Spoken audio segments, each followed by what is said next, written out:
Nobody be making out with rats, okay? Yeah, and stop pissing on each other, at least for a few weeks. I don't mean to kink shame, but stop pissing on each other. Cut it out. You don't know. Cut it out until the summer. And you know what? Maybe skip the summer because that's going to be stinky. Wait till the winter. Skip piss summer, you'll get piss winter if you make it that long. Or at least if you do piss summer, make sure you track your rat contact frequency. Have a check-in, have an Excel doc of how many times you and how frequently you touched rats during your summer. And maybe you'll piss. Maybe you'll get to piss.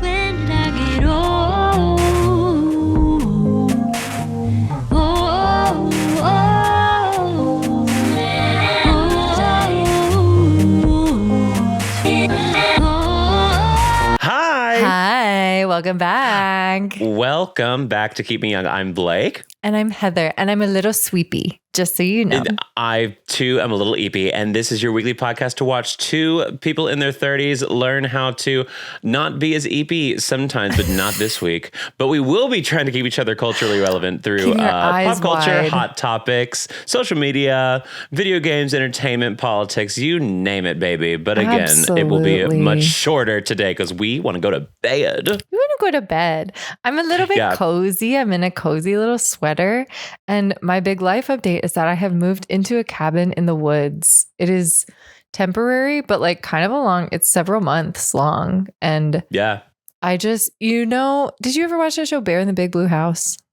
I did. I loved him. Weirdly kind of a hear me out for me at a younger age. I was like weirdly emotionally attached to him. We should do a hear me out episode. Yeah, we should. There are so many.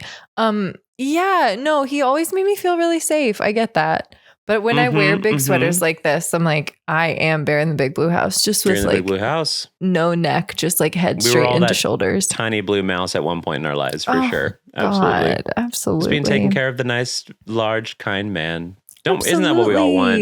Except for lesbians, probably. But maybe a little bit to a degree, they feel that way spiritually. Well, you can be taken care of by a big, tall lesbian too. You're so right. Oh, you're so right with that. And good for them for that. I saw somebody doing a rant on the internet about how everyone on a dating app is 5'2". And really? That's true. That is true in my experience too. Everybody's 5'2", 5'3". And I'm so sorry. This is like eugenics to say, I don't want to be life partners if you're under 5'3". That's insane. That's so short. Is that bad to say? Are people going to get mad? It's quite short. Maybe a little bit, but it's okay. I mean, I'm 5'7". That's such a big difference. I love my short kings, but as a gay man, it's more like, 5'6", 5'7" is a short king. That's like 5'5", 5'4". I'm like, itty bitty. But people are in the world at 5'0", 5'1", 5'2". But like going to Six Flags with them. Going to Six Flags with them must suck because like all the best rides are 5'2" and up. Sorry. Do you know that for a fact? 5'2". Yeah. 5'2" was the magic number at Six Flags when I was a kid. I remember that's how I could ride like everything. I think that's kind of tall for a kid. The Titan required 5'2". Is that the Six Flags near Dallas? In Dallas, yeah, in like Dallas. Fort Worth or Arlington, excuse me, in Arlington, yeah. I've never been. Yeah, no, it's fun. It's a good time. That was my one growing up. That was my go-to. But anyway. Aww. Anyway, speaking of being a child on a roller coaster, what is keeping you young this week? Hell yeah. Ooh, we're doing good. 3 minutes in. That's pretty good for us. Oh my gosh. You guys are going to see us in a very different light today, which is locked in for the sake of sanity. But like bleary-eyed and locked in, which will be an interesting, we're going to try. Right. Exactly. It's like, I'm not going to give you less than my 100%, but I can only give 100% for a shorter segment today. Because like Heather moved all the way to a different place upstate and I did leg day. So we're both equally really suffering today. It's kind of same. That's why. It's kind of the same when you really think about it. It's a lot of squatting. Think about it. It's a lot of squatting. Yeah. I did not steal. It just moved to a different part of the campus of this artist colony. I took a bench from like the outside of the main building and put it on my back porch of my cabin. So cool. I did lift something today too. Hell yeah. Hell yeah.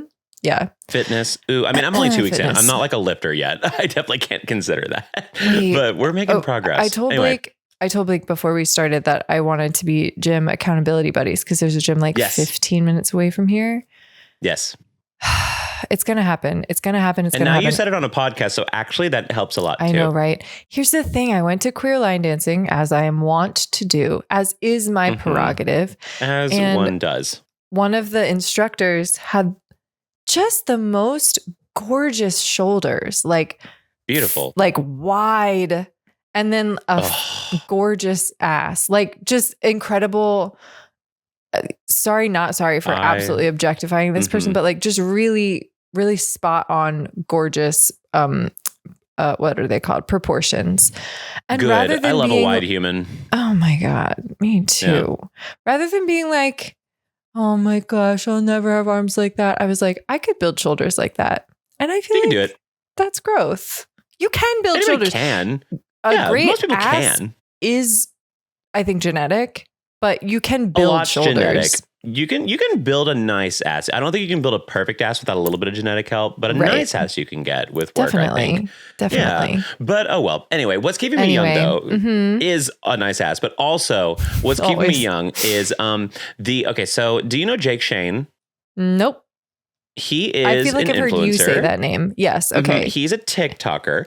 And you don't like him? Well, he starts as a TikToker. He's fine. He started as a TikToker. He did like these impressions of like people would be like, do an impression of like a USB drive that won't fit in, like no matter how many times you turn it. And he'll do like a whole character development with it. It's like funny. Like he's creative. Like I think he's actually like got good acting instincts too. Like I think he's funny. But of course I know him. The octopus like handle name. Or something like that. And so now he does Therapist, which is his podcast. And his podcast immediately just like blows up. Like I don't know what the story is. It might have been like a big name put him on to do this or something, but he interviews celebrities from the jump. Like it's big celebrity names from the jump. And I feel that he's not necessarily the most gifted interviewer because I've seen clips and he's just, I mean, he is himself. He's like so charming, but also like very anxious and all over the place. And I'm like, how did this happen? You put a person with no media training on a mic to do that. And like, so like, I'm not going to kill him for that. I get it. But he did like one time he asked a question on the red carpet about like, if I had legs, I'd kick you, where he was like, the kid's annoying. Right. And like, that's not really the whole point of the movie is about how like moms just are given an unfair from the jump disadvantage, like, and they're just set up to fail. And like, that's not the point of this, is that the kid's annoying. Like the kid's supposed to be annoying because that's like the whole point. And then like you finally see the kid at the end and it like humanizes her and all this stuff like that. And like, it's just not the best question, because not necessarily that it wasn't like a valid question, because like the kid is annoying. Like I hated the kid too. But at the same time, he said it while, what's her name? Uncut Gems. What's her name? Oh, we know, with the crazy eyeliner. Oh my God, Julia Fox. Julia Fox, and I love her. So I always forget her name. Me?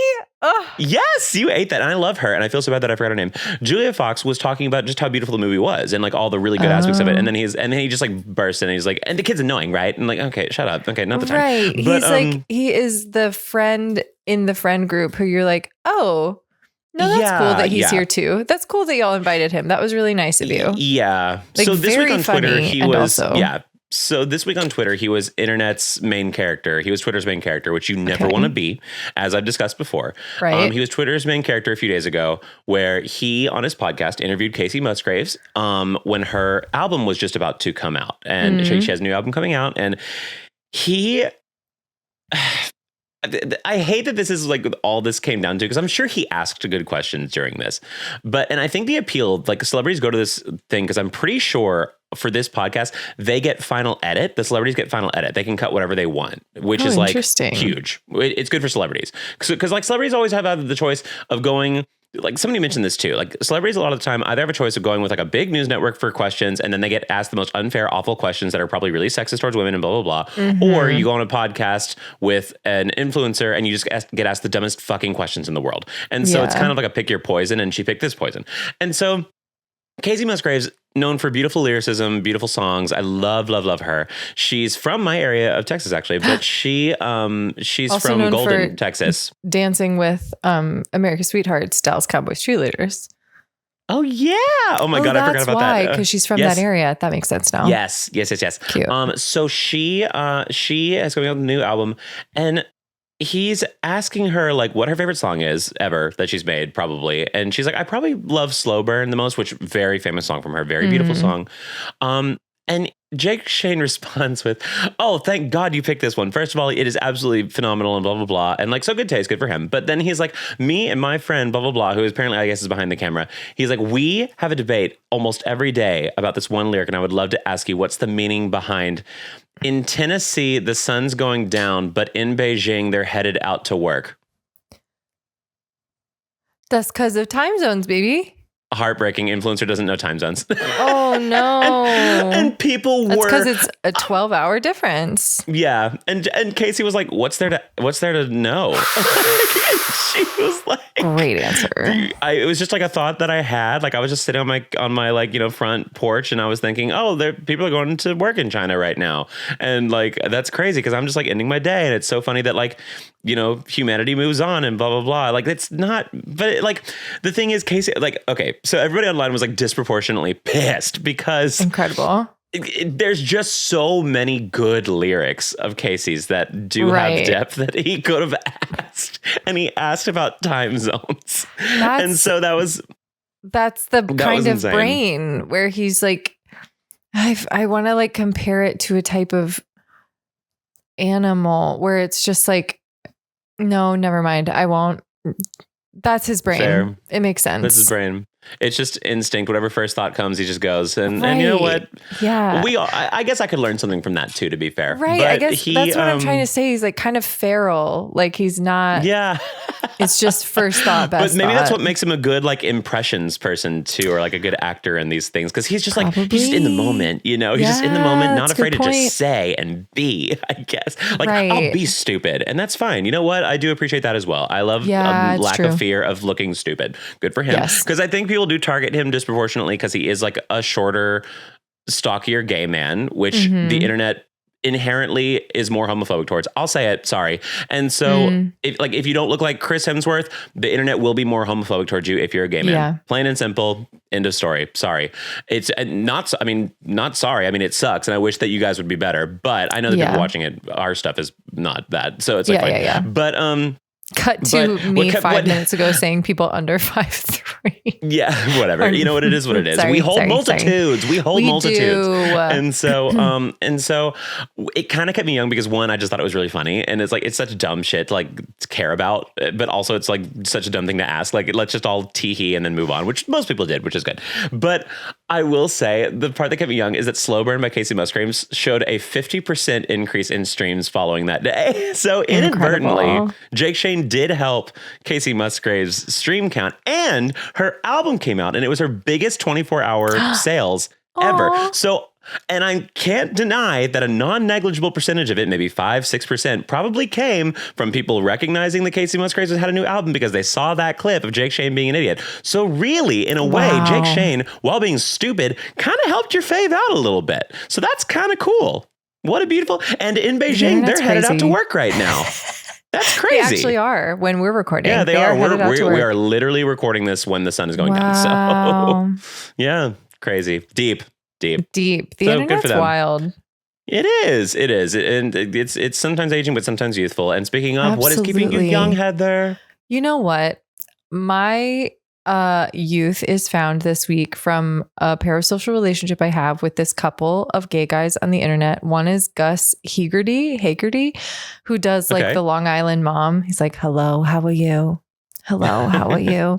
And it's like impressions of like Long Island mom who's going through something. Like she has a baseball cap on. She's all bundled up at the softball game. Just, yeah, I'm okay. I'm okay. Very silly, very like dropped in impressions. And then Dan Pelosi, who's a chef and like personality for the New York Times cooking. And they're just so fucking cute. They have a house upstate And like they are celebrating their 5-year, I learned from Instagram.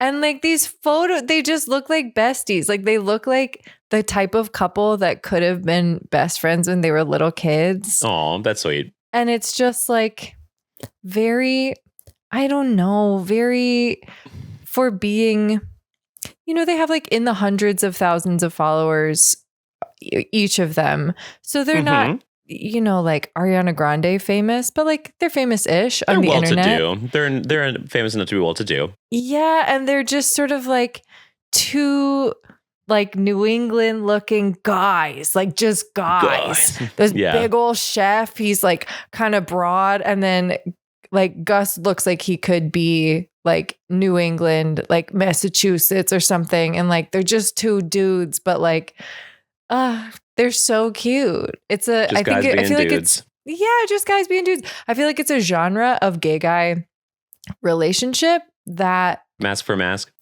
Kind of, but it's sort of like just like guy for guy. Like they're not necessarily like subscribing to mask, femme, twink, bear. Yeah, they're just being. They just are. Kinda, yeah. They're both. That's nice. And like maybe that's just me observing that neither of them are maybe like within the community of gay guys. They would. Sure. I guess maybe this chef is a little bit more human Shrek bear in some of these photos, but also he's like such a little cutie. And love it. Yeah. Oh, and then they have like photos in suits too. Like they're very dressed up and they're very dressed down. So this is sounding very heated rivalry for a little bit. Oh, kind of. They wear suits. Wow. And also they dress up. I don't know. Maybe it's... And your Ken doll can too if you buy the following accessory. Exactly. It's just this carousel of photos that I get it. I get like that when I think a couple's cute. Totally. This carousel of photos that was posted for their 5-year anniversary that I'm like... That's so cute. God damn. Lord, bring me like a unproblematic bestie to take this kind of BFF photos with. Yeah. Yeah. Yeah. So they're keeping me young. I'm happy for them. I'll never meet him, but I'm really happy for him. Oh, beautiful. Beautiful. Yeah. Good for them. That's a sweet little one. I also feel like impression humor is really becoming like a thing again. Oh, like that's such a popular genre of comedy right now. Absolutely. And I love that his are so understated. Yeah. And like he does one that's like the impression of a social media manager but it's a potato like wearing great. Like a ponytail and like holding a purse. It's so weird. But he also has this like long form thing going where he's playing both roles, the Long Island mom who's divorced, and then a guy, I don't remember the guy's name, but they're like interested in each other. And it's like this ongoing thing where like, internet impression comedy is so stupid and so niche. And I really respect the game. Kid. Yeah. Very theater kid. Which I love. I mean, great. Honestly, anytime a theater kid thing gets to like thrive online, good. Absolutely. It needs to. Somebody said that somebody online said that they feel like that. I saw today, somebody was saying online that they feel like theater kids should be a protected class. As in people should be protected from them. I think that's I guess so. More. It's kind of like protecting an endangered species. Like just let them be. Let them do their thing. Don't talk to them. Don't touch. Leave them alone.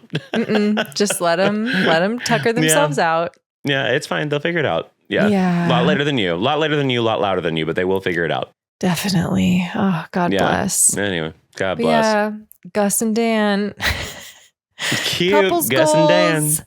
Nobody said that if you want to be guest on the pod, feel free. Yeah, and like I also feel like, well, this is going into my aging me. I feel like there aren't a ton of couples, celebrity or otherwise, frankly, that I'm like, they're going to be okay. Like, I feel great about them and they're going to, I feel like everybody since pandemic has kind of been like going through it romantically. Sure. In celebrity world and like just within my friends too. And so it's kind of nice to just be like, just some dudes who are really into each other. However, I find that relationships do better when you're just like buddies that happen to kiss. It helps a lot. Yeah, I think so. Just buddies that make out sometimes. Although I did, oh man, just sitting in the bathroom recently, I was scrolling and saw the Nick and Jess kiss on New Girl. Oh, and that shit's hot. That shit's deep. So hot. And I was like, every millennial remembers that. Every millennial remembers that. Wow. Yeah. Mm-hmm. That shit was and palpable. Those aren't, I guess you could argue that those are buds that happen to kiss, but like, I don't know. That kiss wasn't. I don't know. Just that happen. kiss was a lot more than bud. Yeah, no kidding. That's a different world. Good for them. Meant to be. Great for them. That's a fate thing. Good for them. TV. Yeah, fine. Good They're for TV also couples for sure. Famously fictional, Heather. So that helps. That certainly helps. That it was scripted. Yeah, where somebody's like writing the relationship. Okay, so Aging Me Part 1 is Jeff Bezos and his like iconic like mother of the bride ass looking wife at the Met Gala. Yeah, she was giving mother of the bride. Yeah. I saw so many videos tearing apart that dress, which was so good. Yeah. I mean, so good that the dress was so bad and so boring. And then part 2 is that like, oh, go ahead. Oh, no, as it should have been. But I was like, money can't buy your class. Well, that's the thing. Our favorite song by, what's her name? The Countess. From Real Housewives. Her name's Countess something. But she made a song called Luann. Yeah. Countess Luann. Yes. That's exactly who it was. She was like, so money proud. Can't buy your class. You really are getting your references today, Heather. You're better than me right now. Thank you. I just need to like deny myself sleep for 3 days. Friends. Good for you. Incredible. You're in a flow state. You do well on the floor right now. I really would. I do feel like I've been in a flow state all weekend. And you know when it started at a bachelorette party in New Orleans last weekend. Beautiful. So these are 2 bookend weekends of just like not really sleeping, but like being surrounded by a lot of like stimuli and music and art. Yeah. And I'm just sort of anyway. Part 2 of Aging Me is that everybody is like shocked and appalled that Jeff Abraham Bezos is funding this and like everybody's on board with it. But in what world has art ever been funded by anyone other than the wealthy evil elite people. Class? You know in America, in Europe, that's a good. It's government funded, but in America, especially in a Trump America, every single art like grant fund, everything has been absolutely slashed. So like, who's left? Jeff, Elizabeth Bezos. Yeah, I agree. And it's unfortunate because I understand the outrage of him doing it because it does feel a little bit flaunty. It does feel flaunty during a trying time economically for Americans. Icky. No question, it's icky. But at the same time, I think, and you know what? I think that does explain my reaction to it though, because like everybody else was like absolutely floored by this. And in my brain, I was like, doesn't this happen all the time? But also you and I see this all the time because when we were doing opera camps and still, Heather, you'll probably have to do this on your gig that you're doing right now a lot. But like people, when you get funded by people to do your craft, you have to meet those people. Like that's kind of the perk they get whenever they fund your stuff in opera, at least, is that they get to meet you. And a lot of the times they kind of think they own you a little bit. And so you kind of get used to this like behavior of like, hey guys, I'm just like you, but I could take my money away and ruin your life. Exactly. It's that feeling all the time. Right. And you have conversations that are like, one time somebody was like, if you really want to know stress, just try and buy property in another country. Like as if that was Meanwhile, relatable you're like to taking me. a loan to go to this program, basically. Right. Meanwhile, I bought my gown on Opera Diva Dress Collection circa 2016 That's my thing. Somebody in Oklahoma because I would not be buying a gown at full price. Like it's just, it's cuckoo bananas, but that is always how it's been. So, yeah, I think that's the thing is that I'm just so used to this kind of stuff. And I think that's why the economy stuff hasn't freaked me out as much either. Because I'm just so used to being like broke. Like whenever we were in opera world, like, because I remember people, like there were people on Twitter the other day being like, it's impossible to go to concerts anymore. I was like, it was like always impossible for me to go to concerts. Like I was like, y'all went to concerts? Like, because like people now talk about concerts like it's a human right. I'm like, well, I understand the desire and it should be affordable, but you're not owed a concert.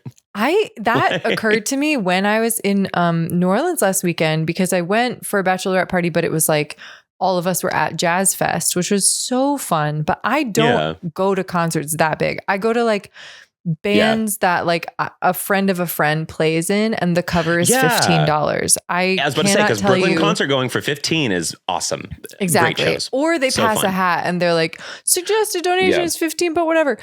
I cannot tell you the last time I went to like a stadium, probably pre-pandemic, a stadium show. I don't do stadium. It's not that fun to me. The only thing I ever did was twice the K-pop group recently, and that's like the last stadium I've ever done. Good. That was fun. That was a splurge. But everything else, I don't find a lot of appeal in stadium, because it feels like I'm just watching a music video. Totally. I felt the same way, which is also why I'm not like, I have thought like I should see Beyonce in my lifetime. That would probably be worth the show. But T-Pain was on this lineup, and the T-Pain show was the best thing I've ever seen in my life. Oh, well, I will bet.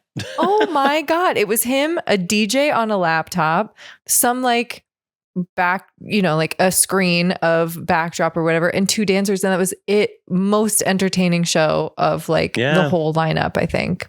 Yeah, absolutely. So that did make me think like, oh, maybe I should go to concerts. But yeah, they're hella expensive. This at least was a festival where like we saw multiple things in a day. But even so, like a day was like over $100, you know? Which, I'm not going to be doing that unless it's for a bachelorette party. Absolutely. Concert tickets are getting ridiculous, but I think I'm just so used to, in my 20s, like most of my hangouts being watching YouTube videos in somebody's apartment. That sure. It just doesn't process in my mind that most people's go-to hangouts are restaurants and concerts and venues. And I'm like, that's just not restaurants. Like, too. So like other people right now are me. devastated because these have gotten more expensive. And in my brain, I'm like, well, okay, I'll just go back to square one that I did in my 20s and just like hang out at people's houses. You know? Totally. We're still just making food for each other, watching a movie on the couch. That's not necessarily a recession indicator, unless we've just always been in a recession, which also could be true. Absolutely. Oh yeah, 100%. I think we're probably in one. They just don't want to say it. But but if that's the case and we're all staying afloat so far, then hey, we can make it. Maybe. Absolutely. We'll see. Sorry, that's the thing with being opera poor, is that like I'm just like, I don't notice when we're going through hard or not economic times, because they all feel the same usually. Yep. Yeah. Cabin in the Woods has been my backup, like just as a thing to say. And it does feel fun and funny to be like, oh no, I literally did move into a cabin in the woods. Like Steve from Blue's Clues. I really do feel like I'm channeling Steve, but he is a recluse. He does not like people.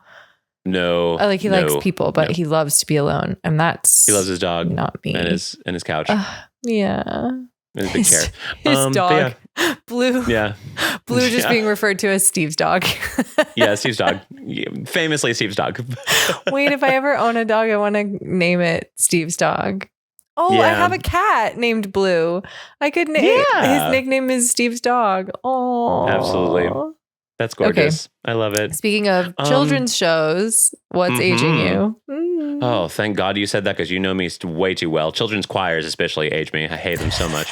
But I do. I'm sorry. I don't care if they're cute. I don't care if like whatever. I don't want to see a bunch of. I don't want to see. This is the rant everyone has been waiting for. Blake, go off about children's choirs. I've said this on my YouTube channel. I do not want to hear 30 people sing the melody. I don't care if it's in tune. I don't give a shit. I don't want to hear 30 people sing the melody. I just don't. I don't care. How about if it's a like? I actually saw this show where it was like all women makers and artisans who are like not professional singers, but they're singing in this show. And so it's all treble voices, but it's like untrained treble voices. You close your eyes, you're at a children's choir concert. I was about to say, you lost me at untrained. I actually don't need to hear everybody singing 40 grown women singing the melody. And I paid a lot for this ticket.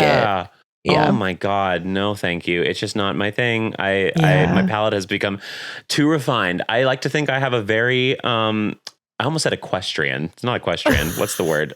A very equestrian taste in music. Eclectic, not equestrian.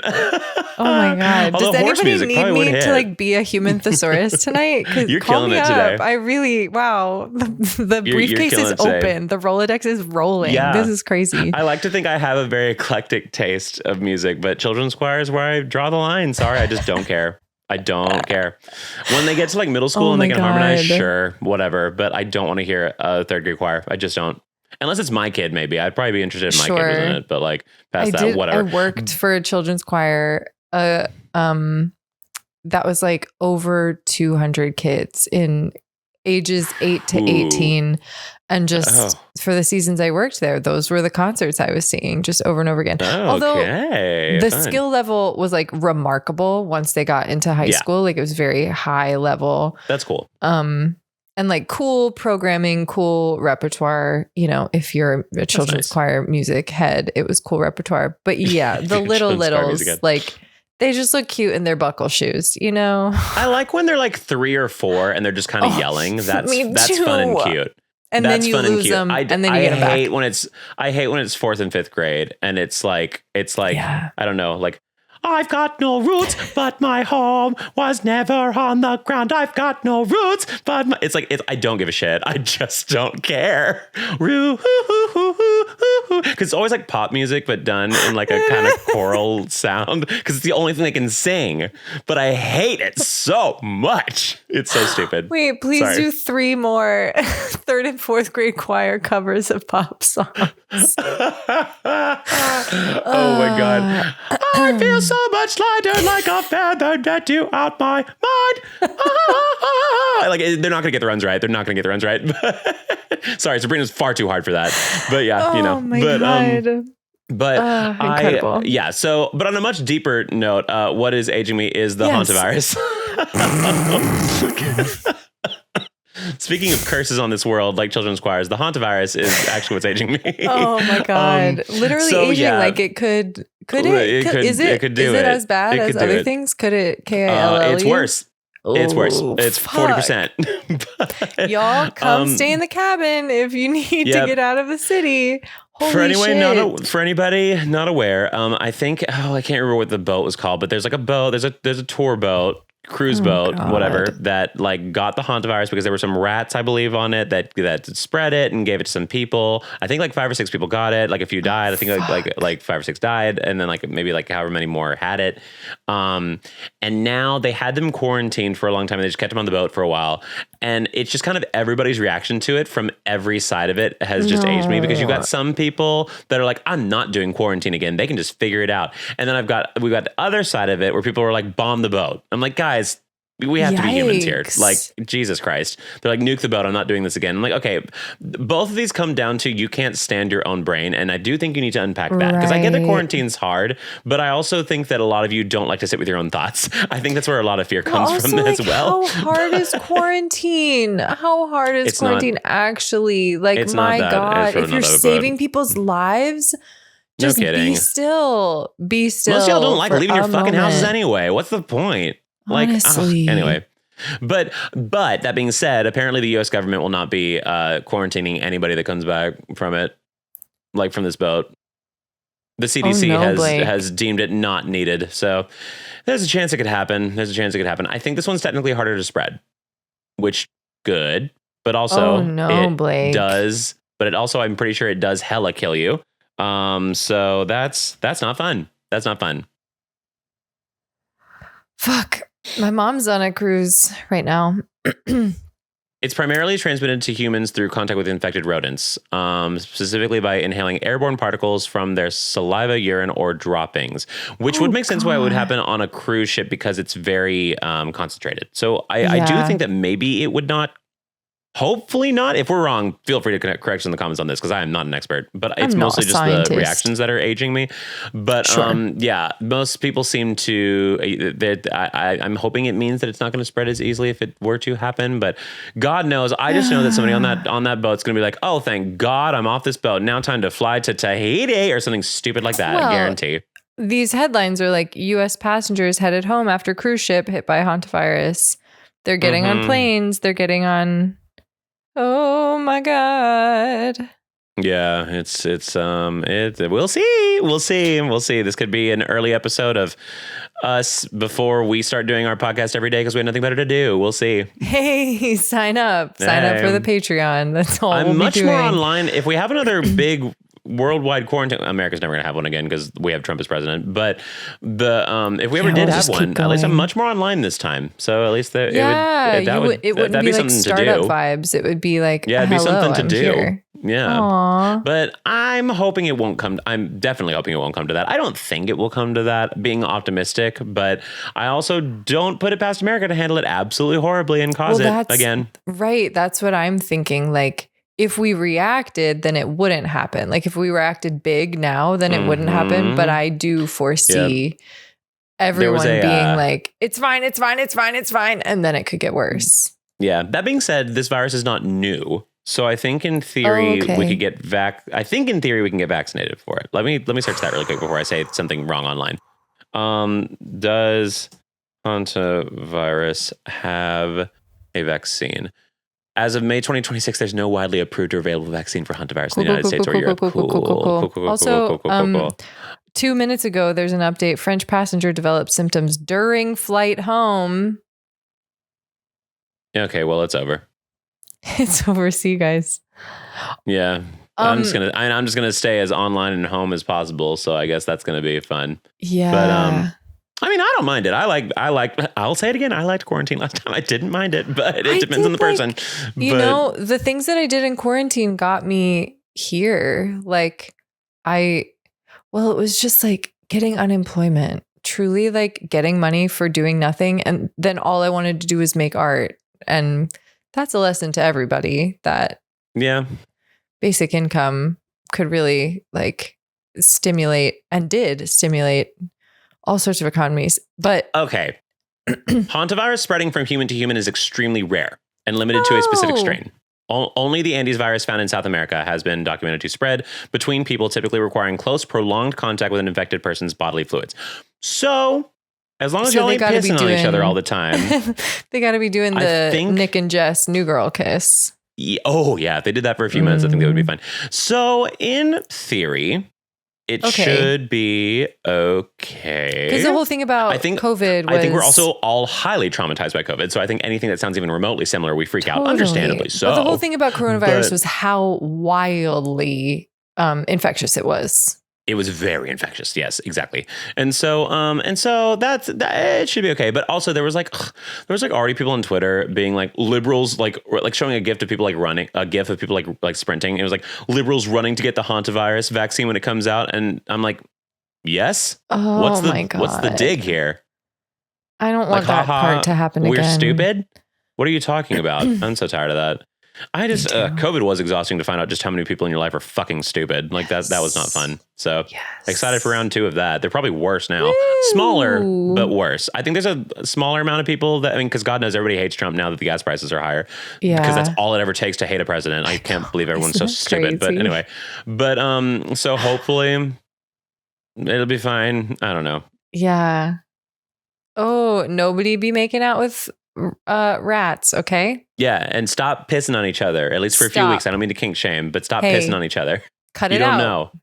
Cut it out until the summer. And you know what? Maybe skip the summer because that's going to be stinky. Wait till the winter. Skip piss summer. You'll get piss winter if you make it that long. So there you go. As a treat, you will get piss winter, okay? Exactly. Take one for the team and skip piss summer. Please, for all of us, or at least if you do piss summer, make sure you track your rat contact frequency. Have a check-in, have an Excel doc of how many times you and how frequently you touched rats during your summer, and maybe you'll piss. Maybe you'll get to piss. Maybe, if you're gonna have a kink like piss summer, you got to be responsible. You got to be having spreadsheets. You got to be communicating. You got to be having WhatsApp groups to triangulate who's been where. Exactly. Oh my Lord. Well, that's what's aging me. And what also involves human fluids, aka saliva, depression, meal Mondays. What? Did I say what? I did your age. Oh yeah, I did. Wait, there was one more. Sorry. I'm sorry. Oh, I'm I was sorry. like, Diva, you talked. The other one, it's because we were talking about modes of transportation. The other thing that is aging me and literally killing people is Spirit Airlines dying in the arms of Oh my God. Oh my God. Oh, because I had something to talk about this too. Go ahead. Yeah. So Spirit died. And then we were like, okay, well, at least there's Frontier. Frontier hit somebody, a quote unquote pedestrian on the runway. And everyone had to evacuate because they hit a quote unquote pedestrian on the runway. How was there a pedestrian on the runway? That's a great question. Last time I checked, we did not know. And I just can't. Because now I want to know, is that pedestrian getting arrested or is the pedestrian getting the best lawsuit settlement of their life? Blake, the pedestrian is so dead. They're dead. A plane was taking off. It was like, it wasn't just like, boop, gotcha. It was like plane taking off, speeding up to fly. Pedestrian. Oh my good God. And I thought they bumped him. There was an engine fire because like the pedestrian. No. Oh my God. How is there a pedestrian on the ground? I know. But while you're looking it up, I'll tangent into my other part about Spirit Airlines that please. became drama this week. James Charles, famous YouTuber and makeup guru person that now does more TikToks than YouTube, I feel like. But I feel like all the big YouTubers like started doing short form too, which is weird to me because I feel because all the money's in long form, so I don't know why they're doing that. Maybe like they get more sponsorships more frequently if they do short form. They also, I think they're also just bored. And I feel like people that big make money through much different means than ad revenue also. So like, I guess I can't really speak on that. But James Charles had a viral TikTok a couple days ago related to Spirit Airlines because somebody messaged him and was like, "Hi, James, big fan. I was fired from Spirit Airlines just the other day and now I'm like looking for a job. But until then, could you like, I have a GoFundMe going to like keep me supported while I'm there, blah, blah, blah. I was wondering if you could like support me, blah, blah, blah." Oh, wow. And James, who has been in so many drama things, never knows how to just not hit record on the camera sometimes. Yeah. Because he immediately said, like, this is such unemployed behavior. Like, I'm not a bank. You can, like, all the time you spent sending this and to probably so many other people because you don't even follow me, like, could have been spent applying for a job and all this other stuff. Like just so much stuff. Because mind you, James Charles has never worked a job in his life. Has been famous since 16. Never worked a full-time job. Absolutely not. And so James goes into this whole tangent. And the next day, James's apologies are always like acting like he's mad at his former self. Like, as if like, I'm one of you. I'm mad at this guy too. It was a day ago. He was like, that was so stupid. Tactic. It was absolutely tasteless, completely ignorant, completely tone deaf. I cannot believe like that was so dumb of me to say that and blah, blah, blah. Like just acts like he's one of us every single time. All his apologies are like this. It's so funny. Such a good strategy. It's so funny. Like horrible. It's so funny. And it always works is the thing. And like, and here's the thing. He's got so many more allegations towards him that are just so vile. And it's just like not even worth talking about all of it. But like it's so funny because 7 years ago to the day that he did this was By Sister, the Tati cancellation on YouTube where he got like completely Heather, if you don't know it, I'm going to send you the playlist and you're going to have the best 4 hours of your life. Oh my God. Because it is cancel video after cancel video after cancel. The apology video that like started out. This was this was By Sister. This was Dramageddon, I think. Dramageddon Part 2 technically is what it is. Oh but my it's God. Heather, I can give you. It is. I envy the fact that you've never seen it because you're about to watch cinema. It is better than any movie I've ever seen. Tati just went into this YouTuber Tati went into like this 40-minute video talking about how James Charles is like a predator and like is horrible to and like tries to get straight men and blah blah blah. All of which at this point false allegations. Icky. All of which false allegations. It all came down to the fact that he used a competitive brand of hers and mentioned it on his Instagram story, and then she just like went on this information that she was really handed by Shane Dawson and Jeffree Star, who gave to her falsely, and she just believed it, and then she like just went on this whole tangent about how he's attacking straight women, which is a horrible thing for a straight woman to say about a gay man without any evidence, by the way. We'll say it again: straight women stay out of gay people's business. Stay out of gay people's business. Sorry. But anyway, but she kept doing that stuff. And so then like James had all the receipts. It was actually very beautifully executed and blah, blah, blah. And so he saved his ass then. And then a few years later, he got caught like messaging minors sexually. So like, it's like, he's already bad, but but she didn't know that. And these were false allegations. So I still am on the school of Tati, mind your fucking business. But Yeah, then definitely. Jane's had this happen later, completely unrelated. But then this happens. And so I'm like, James, just stop talking. Just stop talking. It's like, it's so Keep easy. your You are mouth shut. somehow still alive and have a platform. Just stop talking and just do your job. Like, that's Right. kind of my whole thing is like, I'm a creator and I get my occasional like weird messages or my weird inappropriate messages and stuff like that.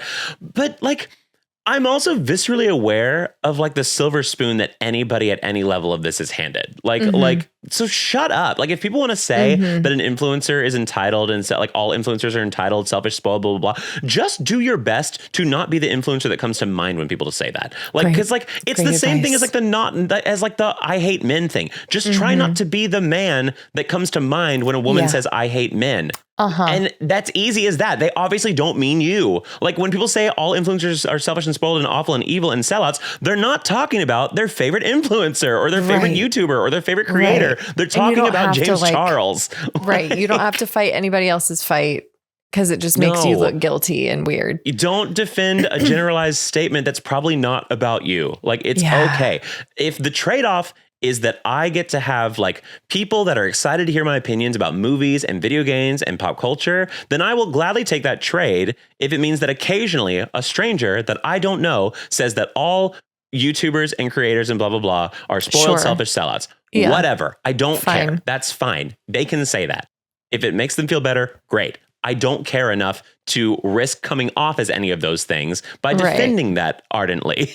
And so that's what he does every time. And I'm like, dude, shut up. Just shut your mouth for the sake of everybody. The least you owe these people, like you were given a silver spoon and so many people have it so fucking hard. The least you can do is shut your fucking mouth.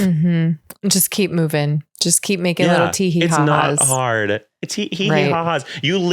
James Charles especially lives in a world of hee-hee-ha-ha. Just keep it riding. It's fine. It's totally fine. Anyway. So Frontier. So sharp left. A Frontier Airlines plane bound for Los Angeles. This is at the Denver airport. Friday night struck and killed a pedestrian who was crossing the runway. The collision happened around 11:19 p.m. local time as the aircraft prepared to take off to California. Smoke was reported in the cabin and the pilots aborted takeoff. Then everyone was evacuated via slides as a matter of precaution. The airline said it was deeply saddened by the event. Everybody hold somebody's hand for this next sentence. ABC News reported that the person struck was at least partially consumed by one of the craft's engines, leading to a brief fire. So the fire is because the person got eaten by the plane. Why were they crossing? I don't know. I'm going to have to figure this out. I'm absolutely confused. It was now. only yesterday, so I wonder if even that... I mean, I remember having to do that once when we... The pedestrian is deceased and not believed to be an employee of the airport, nor have they been identified. So we really don't know then. They were just there. Fascinating. Okay, well, that makes more sense. Because I was about to say, like, I remember moving... It's such a there was an airport where I had to move thing. terminals one time, but it was literally like you had to wait at a gate. And then they like almost did like a follow the leader 4th grade thing where you all had to be next to each other. Wearing matching vests. Pretty much. And then like they put us on on a little go-kart thing or like a little golf cart thingy or something. And they took us to the other terminal outside and like we went back up and they watched us the whole time. So things like this don't happen. But like crazy. I guess we'll have to figure out what happened there. Yeah. And so we can't ride in planes or take cruises just for a minute. Everybody get your bikes out. That's all. Yeah. Simple as that. Well, that situation is a little bit of a bummer and tastelessly. Speaking of depressing, it's time for Depression Meal Mondays. I guess. What's yours, Heather? Done. Mine, Blake, is a whole bunch of gluten-free Oreos, just a sleeve, and then another sleeve at a later point in the weekend, and then the third and final sleeve to finish out the weekend. Because I was driving just like Lord a of the lot. Rings comes good in threes. Exactly. I was driving from where I am down into New York City, And like I had a snack bag with me, but the snack bag wasn't always within arm's reach. And you know what was consistently within arm's reach was good old my gluten-free box. Oreos. Yeah, my box of gluten-free Oreos, which taste exactly like Oreos because Oreos are already made just out of science. Like they're already vegan. They're vegan, right? There's what's in that cookie? It's not butter. It's not milk. It's not eggs and the cream it's too. Love. It is love, it's like love. Subaru. The car's made with love. Yeah. And then now there's no flour in it either. I don't know how those cookies are made. And frankly, it's none of my business, but I do know that I can eat them and my tum-tum feels fine. Good for you. Or it feels like I ate a bunch of cookies, but it doesn't, I don't feel like a hot air balloon because of dairy and gluten. And we love that. But yeah, that was pretty lame. And then I was like this morning, also not sleeping a lot. Also last weekend, not sleeping a lot. And then this morning I was like, wow, I'm really, really out of it. And then I finally ate a fucking salad for lunch and was like, oh, right. That does make a difference. Yeah. Yeah. Unfortunately. Wow. I feel invigorated. Love that. Hate that actually. Hate that. And now I'm out of gluten-free Oreos. So I got to get some more. What about you? Typical. Mine is mine's actually right next to me. I don't know if I mentioned this last week. I don't think I did, but I had these next to me just in case I ever want a little snack during the day, which I've been pretty good about usually just eating meals and not snacking as much lately, in general in life, like the past few years. But, sometimes you get a little hungry. That's and true. So sometimes I'll have these at the side of a meal too, though, but it's these protein pretzels. What makes a pretzel protein? How do they do that? I don't know, but it is literally 10 grams of protein per 13 pretzels. So it's like almost a gram of protein per mini pretzel. And they're not that big. This is so boring, but it's just for me. Is it because they put like almond flour in it? Like what's in them? What makes that? Because the pretzel no preservatives. That's what they said. Wheat flour, bread. pea protein, viral wheat gluten, cornstarch, sea salt, vegetable oil. Contains one or more of the following. That's concerning. Corn oil, sunflower oil, canola oil, and or soybean oil. Wow, it's like a little mixed bag. You never know what you're going to get. And then malt, syrup, natural flavors, yeast, and baking soda. Wow. So pea contains protein. Oh, wait. Yeah, sure. Yeah, contains wheat, not whey. But yeah, it's But pea protein does all that. I would like to say though, I've only been working out for 2 weeks. I'm not a gym head, and I will not be that person that talks about the gym all the time. I just happen to I am the kind of person where if I do something, I'm going to fucking do it. Like so, like that's and that's on special interests, and that's on the spectrum. Amen, probably, yeah. But yeah, no, they're okay. The depressing part is like after the first 2 bites of them, it starts to taste a little sawdusty. So you gotta have it like with a meal. Usually, it's not like it's not like goldfish. You don't just eat them. You don't just eat them like passively. Like you're eating it. You're eating it. Like, I do love a pretzel hummus combo. You're not a dip girly though, are you? No, but I have some like Baby Bell cheese things. I could maybe try those to combo. That could be nice. Right. You're more of like a DIY sandwich out of snacks rather than like dip in a dip. DIY sandwich. Yeah, I am a DIY sandwich person. I could get the cheese. I feel like that would add to the bulk, maybe the non-existent bulk. But definitely cheese has lots of protein. Yeah, we'll see. Incredible. But yeah, no, it's okay. They're fine. It's just depressing that they kind of taste like sawdust after a few handfuls of them. It's like, oh god, it's like a trial to get through them after a few bites. They're good for the first few bites, and then you're just like, But I kind of feel like that about Cheez-Its too, to be fair. So that makes sense. Cheez-Its taste like sawdust to you? Cheez-Its are amazing. No, Cheez-Its are amazing for the first few handfuls, and then after that, it kind of feels more like a tribulation to get through them for some reason. Oh my God. I like see red and I just eat an entire box of Cheez-Its in one sitting. That's like how I found out. Oh, right. We've had this conversation. Yes. Goldfish are like a little more light and fluffy. Cheez-Its are a little more hearty and they do weigh on you more. Yes. Amen. Oh, well. What do our viewers say about their depression meals? What do our viewers say? What if they were in our inbox also debating goldfish versus tribulations? Oh, true. That'd be hot. I would love that for them. Okay. Okay. After an absolute, okay, wait, I'm starting in the middle of the email. When have I ever done that? Let's get to it. This is somebody named Gui. Gwill. Hey, Gwee. Gwill. Hey, Gwill. Gwill. Oh my gosh. And they've done a lot of those smileys, actually just 2, not a lot of those smileys where it's the colon eyes and then the 3 for the mouth. Oh, a little cat smile. Yeah, I kind of love that. Okay. I love the cat smile. After an absolutely awful 13-hour flight to Spain, I got to enjoy a fabulous dinner of a few corn chips and half an avocado with a little salt. A few corn chips. I love it. Yeah, I love listening to you folks chatter. And honestly, I have the problem of giving you my full attention. TWT. Is that another face? TWT. Capital T, lowercase w, capital T. I think it is. Oh, it's a face then. It's It's okay. like crying eyes, but like a little cat smile. Oh, I love it. I've never seen that one. Yeah. Oh, it's very cute. I know the T eyes. Yeah, I know the T eyes. I've never used the T eyes. Yo. Yeah. I'm all about it. Bring back emoticons. We love them. I love emoticons. Oh my God. Also like emojis. Way more creative. Way more creative. But, and like, it's so weird. I love listening to you folks chatter. And honestly, I have the problem of giving you my full attention. Autism at its finest. I will take your full attention. I love it. And I love learning. I love seeing all the variety and diversity of emoticons in this email. Thanks, Gwill. Incredible. Yeah. Thanks, cutie. Absolutely love it. Love it. I loved the description of the few corn chips. A few corn chips. That actually is, I mean, that's chips and salsa. That's chips and guac, what you described. Kind of. It's deconstructed chips and guac.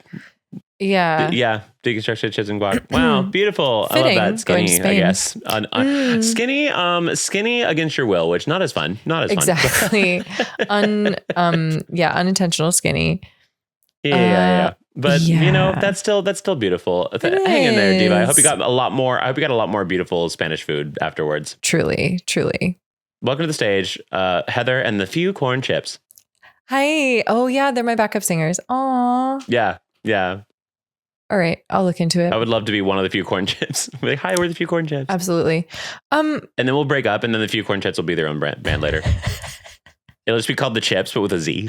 Ooh, like the Dixie Chicks, turning into the Chicks. The Dixie Chips. Ooh. The Dixie Chips. Beautiful. They're back. Halloween costume idea. Have you had like and better than ever? Have you had like a creative and saltier than ever? Ooh, yeah. Have you had a creative Halloween costume any time recently? My really? Halloween costumes have always been the day of. It's always been so bad. I never plan them. Oh. All right. Wow.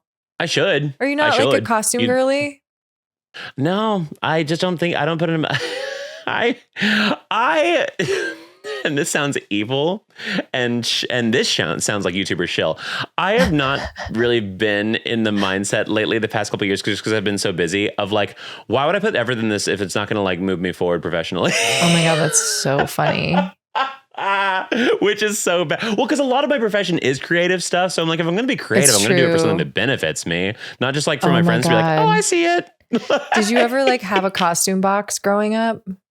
That was not where your brain went for playing. No, I have like a wig now. Sure. So that's something. Growth. Yeah. I think literally last Halloween, I literally did reverse Patrick because I just have like a shirt that's like a purple green pattern. And then I have pants that are like pink. And so I just did reverse Patrick. Like it was so stupid. And I told my friend, I was like, hey, do you have like, funny. I don't know, do you have like pink I like eyeshadow or something? And then I just did that. I was like, whatever. Wow. All right. Yeah. How about you? Oh, I love a costume. Do you go heavy in the paint? I was, yes. I have done group costumes. I've done couples costumes. I've done like crazy DIY. One time I was Cleopatra, and I think it's from my mom too. Like my mom is she is a painter and like a visual artist. That's fun. And also like intense crafter. But when I was young, oh man, there are photos of like all my Halloween costumes. Like I was one time wearing a like store-bought like Belle costume, but then I had like fairy face paint and like a whole different thing happening, and maybe vampire teeth too. And then when I was a kid, I just had like my costume box was like a bin of yards of fabric. So I would like drape them and like make them into lots of different things. And then in high school, It kind of sounds like you went to like Club Libby Lou or whatever that was back in the day. what is that? Okay, so I was just Googling it because I remember my sister did this, and it was like a birthday thing girls did back in the day. Oh. People in the comments, I know that some people will know what I'm talking about. But there was like this thing called Libby Lou, and it was like you would literally pay people to like give you like a princess makeover, but girl, they would fuck you up. Oh, that's really funny. Diva, they fucked you up. Like it was like they'd give you a princess thing, but then like depending on your makeup person, they would like just like put whatever shit on your face they felt like. They're like, whatever. Little kids with so much makeup makes me as uncomfortable as children's choirs make you. Little it's kids. like face paint more than like makeup. Okay. That's not as bad. But like they would just go like hard on some of these But girls, that's like the and like some of them were not talented to go hard. Disney World. Yes, it's very similar. I think that might have been inspired by Libby Lou, actually, or reverse. A lot of the time when Disney does something, it's usually a smaller company that did it Probably first. some local business, like, that they just totally capitalized on. No, but in high school, I had a friend who danced competitively, so she had costumes on costumes, and sometimes we would just go out on the town as teenagers dressed in her costumes. I have many photos of that. We went roller skating in all of her like scanty little dance costumes, like the girls and the boys. I've always, there were. If I didn't go to like an arts magnet school, I can't tell you how unhappy I would have been. And probably how beat up I would have been, or like still in the closet, maybe. I don't know. But I was very lucky to have fucking weirdo friends from day one. You actually came out pretty late in life for being an artsy kid. Cut to me at literal choir college being like, it's such a shame these boys are in the closet. Like, if you can't come out at choir college, where can you come out? I said those words. Hello? But here's the thing. To your credit, you were right. Here's the thing. I have never been attracted to straight women, and those are the people that were around. There are some queers who are like pining after their straight friends, but like, I've never been attracted to straight women. I'm frankly not particularly attracted to cis women. It's like the girl boys and the boy girls. And there were more girl boys around than there were boy girls around. So I was like, I guess this is me. This is my stop. Okay. I'll just sort of like hang out here for a while. And then as soon as I was introduced to the boy girl genre, I said, oh, jumping ship. I understand now. Okay. Oh, we're in now. That's fair. That's fair. Yeah, but there just weren't any. Of course, now everybody's out, but there were not any out lesbians in my life until I got to college and she was getting married. So like, nary a single lesbian. God. Nary a one. That's fair. That is so fair. Yeah, that's the thing. I didn't really come out until later in East Texas or in Central Texas. It was DFW because there was no point. And in my college, at least, there was no point. Yeah. So. And I was just trying to make out, and it was quite easy to do that with boys. So once I was out though, I was trying to make out. That's fair. I wasn't really trying to go have sex or anything. I was just trying to make out. Totally. Terrified of sex still. Was still terrified of sex. So absolutely not. But like I you'll was go to hell. Definitely trying to make. You will get pregnant and you'll go to hell. So I get boy pregnant and then I would go to hell and with my baby. Pregnant. Yeah. Absolutely. There's no time to talk about breeding as a term in the queer community, but can we bookmark that for later? Yeah, for sure. I'm sure that'll age us at some point. When you said that. Yeah, for sure. Okay, we have a nice and light Q&A. That's kind of like a leapfrog from last week. Hi, divas. Oh my God. Hi, diva. These people and their email addresses. I'm not going to read you the email address, but the name that's associated is edible soup. Again, cute. I am sorry that all the millennials took actual names when we registered for Gmail addresses. I like what edible soup implies. I like what that implies. Yeah, incredible edible soup. Okay. Hi, divas. I'm going to start this off by saying, Blake, you would love the show, all caps, Hacks. Do you watch Hacks? I watch Hacks. Yeah. I watch Hacks. Yeah, I'm on the newest episode. That is my there's favorite. A new season, also, Also, Oh yeah, I'm completely up to date. I'll watch, I watch it the night it so comes we out. can talk about it. I watched it the night it comes out. It is wonderful. Yeah, they're such fantastic actors. Gene Smart, one of the best actors ever, and one of the hottest old ladies I've ever seen in my life. Absolutely. But and then Hannah Einbinder is just fantastic. My favorite trope, and this is no shade to this person because this happens literally all the time. My favorite thing online is when people tell me to go play a game or watch a movie, because if I don't talk about it online, I've not seen it. Never. Oh, got it. Yeah. No, but this person has fantastic taste though, because Hacks is wonderful. Yeah. And thank you for the suggestion, because you are suggesting the right things to the right people. So keep doing that. Keep doing that. Good for you. Yeah. No, this one's different because, like, Lord knows I don't talk about TV at all on my stuff. But like, there's people that are like, Blake, you have to play this game. It's called Final Fantasy. I'm like, what are you talking about? Of course I played Final Fantasy. Like, no, all you play is date everything. All I play is date everything. Exactly. I'm still in that phase. No, I'm not. But like, nobody has given me gold coins to play Final Fantasy, so I'm not going to make a video about it. Yeah, everybody, do you understand that's how it works? Yeah, send me game codes so I don't have to buy games. Okay. You would love the show Hacks. Anyway, I'm a huge movie fan and wanted to ask, what are your favorites? And do you have any movie recommendations that you think everyone should see? P.S. Oh my Blake, God. Hold for compliment. P.S. Blake, your videos helped me as a young queer person, and discovering this podcast after not listening to any podcast for years after my favorite podcast turned into an alt-right echo chamber. Yikes. No. And now this is the only podcast I listen to consistently. That's crazy. Now I want to know what that podcast is. That's right? Crazy. Name them. And I'm so sorry. Name them. But no, I'm so sorry. Happens. It was Joe Rogan. Just somehow. Unexpected. I never caught on until it was really far too gone. And you know what? There are people that I guarantee think that. So you know what? You're right. Whatever. You're right. But you're right. Thank you so much for your super kind words. Thank you for your super kind words. That means the world. Thank you for watching. That's so sweet. And thank you for reaching out and for suggesting Hacks and having good TV taste. Absolutely. But, favorite movies. Also, everybody else watch Hacks too. Truly could not recommend it enough. You would love it. Great humor. Great humor. Oh God, favorite movies. I know mine. Arrival. I was one that I was late in life to figure out is incredible, with Amy Adams, where she's like a language pathologist or whatever. Unbelievable. Gone Girl, I find to be one of the best movies ever. I love Gone Girl. Let me see. I watch a little bit of everything, but I'm trying to think of what else. If you want like a really scary movie, Creep is so good. I haven't seen a single one of these. Ooh, oh my God, the Creep is amazing, and that actor acting his ass off. He's so good. Oh, that actor is also in The Morning Show, and he's amazing in that too. But he's amazing in Creep, and I think he was in his penis. The League. Do you remember that TV show? Oh, I haven't seen The League. I've not seen The League. Like girl drag, but frat boy on the inside. Love it. Girl drag on the outside. When I was playing fantasy basketball, and watching The League, the TV show, he was one of the main guys. Wow. You back in the day were a cool girl. Oh man.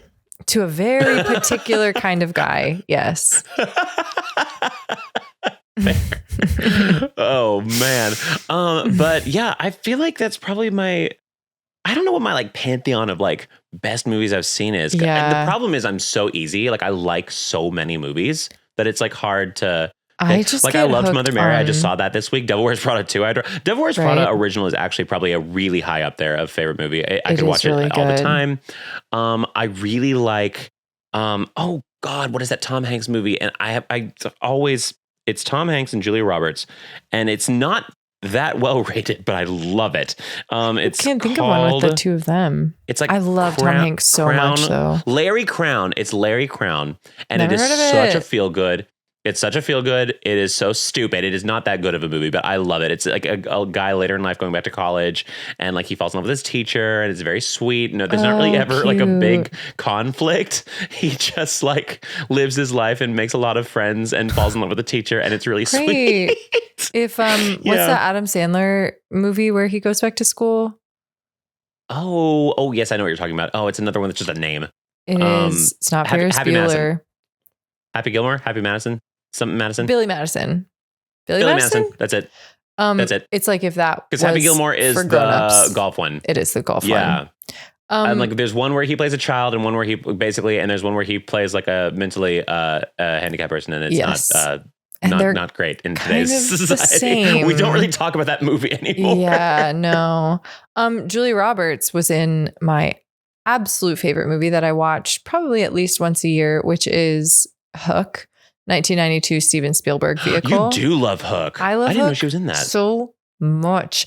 It was my like sexual awakening. It was like I love my that. like theatrical awakening in some ways too. Like there's a movie that is a play for sure. Yeah. Like it is a musical. John Williams scored it. I mean, just so good. Ooh. Dustin Hoffman, Robin Williams, Julia Roberts, that hottie who played Rufio, who was a girl, boy, girl, kind of both. Excellent. Julia Roberts as Fantastic. like in boy drag and girl drag. Hello. Lovely. Glenn Close, who played a pirate, who I've spoken about on this podcast. Stacked that cast is. Oh my God. And then the other one that I watch at least once a year is Muppet Christmas Carol. Also incredible. Cute. These are like not, one of my I favorite watch Christmas movies. I think I watch movies as like I don't know. I think of movies as like a special treat rather than like an everyday thing. So my favorite movies are very like, it's like a 12-layer cake rather than like, oh, I just had a slice of cake. I just watched a movie. It's like, no, if I watch a movie, it's like fantastical and there are puppets and people are flying. I really love. Fair. A movie I think about a lot is Anomalisa. That's a really good one. It's like Anomalisa. It is a what is it called? Stop motion. It's a stop motion like claymation kind of movie, and it's by who is it by? It's by Charlie Kaufman, and Charlie Kaufman makes very cerebral, very like think films. Oh, fun. But like this one, I feel like is a lot more palatable overall. But it's like it's fascinating. It's like this guy who like.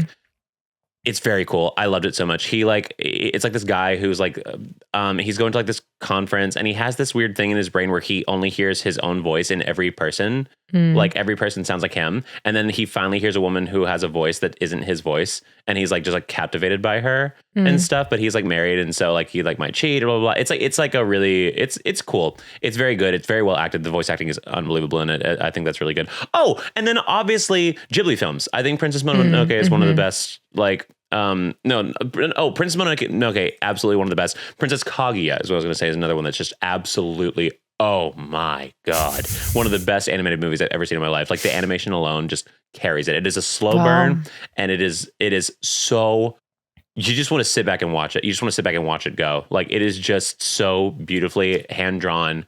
It looks like it's drawn on paper, like you're watching paper just move. It's crazy. It is fun. So cool. I thought of another one, which that's is probably my biggest list. Very much in the same genre of the other two, and that is Hocus Pocus. Oh yeah. It's just, I just like live theater. I think that's what it's coming down to. And all of these movies are very like rough around the edges. Also like from the 90s. I love 90s. I really, really love 90s movies. Not to say that I don't love them. I love horror movies. I love scary movies and like contemporary scary movies. What's that one where is it just called Cabin in the Woods? Where then they like open a special thing and it's like a Rolodex of like every single monster. Yes, it's like a trope. It's like talking about the tropes of horror stuff, which is wild. Yeah, that's a fun one. That was very cool. Oh, speaking of Bette Midler, Smile. Beaches is amazing too. Oh, yeah, Love for Beaches. sure. Speaking of Bette Midler, oh my God, all those kind of classics are also obviously amazing. Yeah. K-pop Demon Hunters, truly one of my favorite movies. And like, great. It's one of those movies that like lives up to the hype in my opinion. Absolutely. I think, just great. Smile, that scary movie. That horror film Smile. Did you ever see that? That was good. Smile 2 was even better. What's the one where at the end she's in the house that's burning? Is that the first one? That's probably the first one, yes. But it's like, because the second one's like a pop singer. Oh, fun. I should watch. Ooh, I won't be watching here really good. By my onesies it's in really the woods. Good. But I love when Get Out was fucking incredible. Get Out's amazing. That's one of my absolute favorites too. I've seen it multiple times. Us is probably my favorite from him. It's probably my favorite from really. From that one didn't do it for me. Is it? No, Jordan Peele. Sorry, Jordan Peele, not Keegan Michael Key. Jordan Peele, probably Us is my favorite one. I like the world building of that one. I think it's really cool. It is really cool. I wished for a scarier or like weirder ending than what it was. I don't disagree, but I think it was very like haunting to me. It was very like cryptic and weird. Yeah, definitely. Which I like. Yeah. Yeah. So yeah. We love movies. There's a whole list for y'all to check out if you want. Definitely. Oh my God. I wish I was a Girls better also cinephile. Really good. Yeah. I wish there was a better. I need to watch Interstellar. That has been my number one on my list to watch for a very long time. Should. I need to watch it really it's a good one. And everybody I ask, I think we talked about this on a podcast before. Every time that I ask somebody if they want to watch Interstellar with me, they're like, "Oh, it's like my favorite movie ever. It's so long, I don't want to watch it." I would agree with every that. time. That's what people say, and that's what they always say. And so I'm just like, I just need to go sit down and watch it on my own. I need to was buck like up. home with my mom and her husband, and like, all right, we're strapping in. We're watching a family movie together. It's like on TV. So that's kind of how that ended up happening. But it was good. Oh yeah, of course. It's great. Okay, cool. Because I haven't watched enough Christopher Nolan films, and I feel like I need to watch some before the Odyssey comes out this summer. Because the Odyssey is going to be amazing. No, I guarantee it's going to be incredible. So great. Yeah, very excited. Yeah. Tell me why Wizard of Oz just came to mind, but also like that was one that I was obsessed with as a kid. Disney movies also were like just such a foundational of course. part of Fern Gully. I feel like that's one that people don't often talk about as being like, oh, it was a great movie from the 90s, but that was amazing. And about recycling and sustainability. And here we are, you know? So prescient. WALL-E's another good one for that too. God, WALL-E's probably the best Pixar film. It's so good. WALL-E makes me cry every time. I should watch that again. I need to too. It's genuinely so good. Really it's been like a decade since I've watched it. But yeah. I think me too. No, I love a movie. Really anyway. Here we are again. We just love movies. We love movies. Okay. We just love movies. I wish I was a better cinephile. My friend Luis, he can list them off like the really, really good ones. I know, and like I really has watched wish I could almost too. everything. Because I just get in my like comfort zone of like, oh, these are like, this is an era of movies that I love, or like these are special occasion, like holiday, Halloween or Christmas or whatever movies. Totally. Also, I guess Hook is a Christmas movie. Like I love special occasion movies a lot, but I wish that I was like better about like, oh, just this director, this filmmaker. Like, I don't know anything about that. I get it. That's fair. Yeah. Cause I know Luis's favorite movie is Magnolia, which is by Paul Thomas Anderson. That's his favorite director is Paul Thomas Anderson. Nice. Also makes great stuff. Who's married to Maya Rudolph. So great taste all around. Oh, great taste all around. Absolutely. Well, Blake, we did our best to keep this a short episode, and my camera says an hour 16. So and then we didn't. Yeah. You know, what can I say? Every time I come in tired and then I feel just absolutely jazzed because you're so fun to talk to, Heather, every week, of course. Blake, no, you are. We're compelled by the power of friendship. The power of friendship compels us. Every damn time. It gets us every damn time. God damn it. Damn you, friendship. I can't quit you.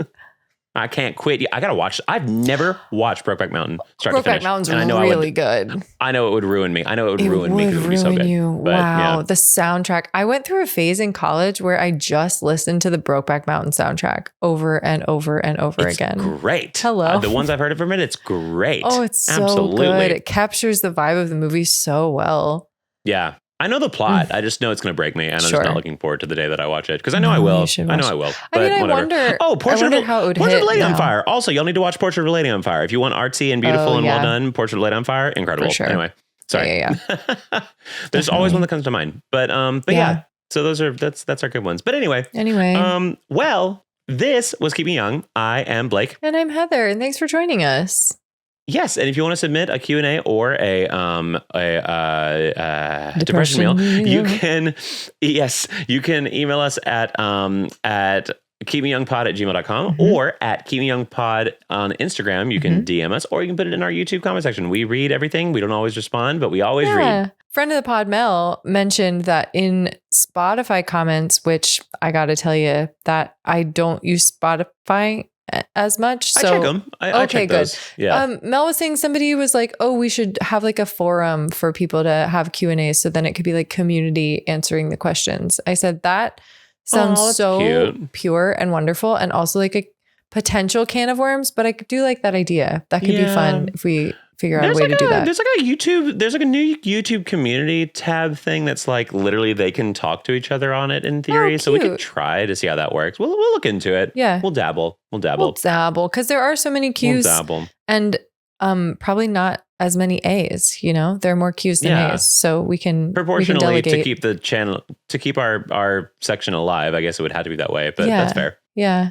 Right. You can write in. Anyway. You can call me, beat me Yes. if you want to reach me. If you want to page me, Yes. that's okay. The Kim Possible movie is also good because they kiss at the end. And then the TV show followed through with that too. It wasn't just like its own like universe, which was cool. Good for them. That is responsible filmmaking. That's responsible. Great. That is. I agree. Anyway. And friends, but this week we leave you with in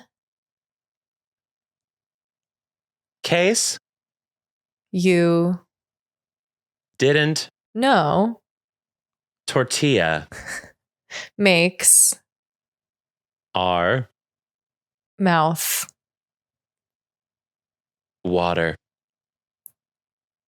And if you were a real guess you Keep Me didn't Young know. head, you would know that tortilla and You would ketchup know. goes so hard in this house. Yeah. But in this house of Heather. in this house, we Absolutely. believe tortilla makes our mouth water This is and our tummy this is your coexist. gets bloated, but sometimes it's worth it. Yeah. That's your coexist is eat ketchup tortilla. Oh my God.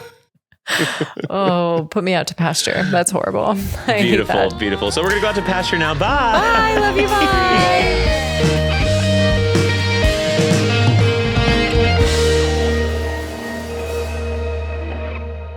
Good job, team.